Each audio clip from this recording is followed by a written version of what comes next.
এই ভিডিওগুলি ওনার আগের ভিডিও না পরের ভিডিও? দেখেন, ফয়সাল সম্বন্ধে কথা বলতে আমাদের লজ্জা লাগে। ২০০ কত কোটি টাকা লেনদেন, এটা কারা করছে? আমি আপনি করিনি তো। দেশের অভিজাত্য এলাকার লোকেরা জড়িত। এই জন্য সরকার বিব্রত। বিব্রত হওয়ার কিছু না, এরা হলো কালপিট, এরা নিমকহারাম মুনাফেক। প্রকাশ্যে নিয়ে আসেন, জুতা পিটা করা দরকার শাহবাগে মরে। এদের বাঁচানোর কোনো কায়দা নেই, এটা যেই হোক। পয়সা ওই ব্যাটা তো দিবেই। এখন কেউ বলে ডিউটি আছে, কেউ বলে বাইরে গেছে। বাইরে যায় থেকে বিএসএফ বিডিআর কি করছে? পানিশমেন্টে আনেন, পানিশমেন্টে আনেন। রাগ ডাকের কিছু নাই তো।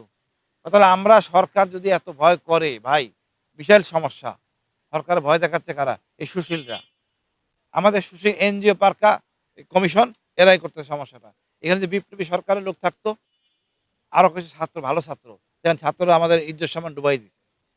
আপনার উপদেষ্টা ছাত্রদের সহযোগী রাখতেন, তাহলে হয়তো চুরি চামারি করতে পারতো না বা বদনামটা হইতো না। এখন বদনাম তো হবেই, না করলেও বদনাম হবে।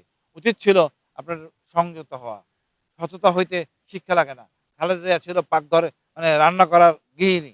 ওইখান থেকে উপরে গেছেন কি? মহান আল্লাহ সর্বশ্রেষ্ঠ সম্মান দিয়েছেন বাংলা দেশের মধ্যে, একমাত্র সততার জন্য, দেশপ্রেমের জন্য, এন্টি ইন্ডিয়ানের জন্য। এই জিনিসটা ধারণ করা সবাই ধারণ করতে পারে। আপনি কারো উপকার করতে না পারলে অপকার করবেন না, এটা মূল নীতি। এই সাধারণ জিনিসের মধ্যে থাকলে, আমি জানি না কত খারাপ হইলে এত টাকা লেনদেন করছেন মানুষ মারার জন্য। তো অমানুষ, জুতা পিটা করে মেরে ফেলা উচিত। ধন্যবাদ ভাই।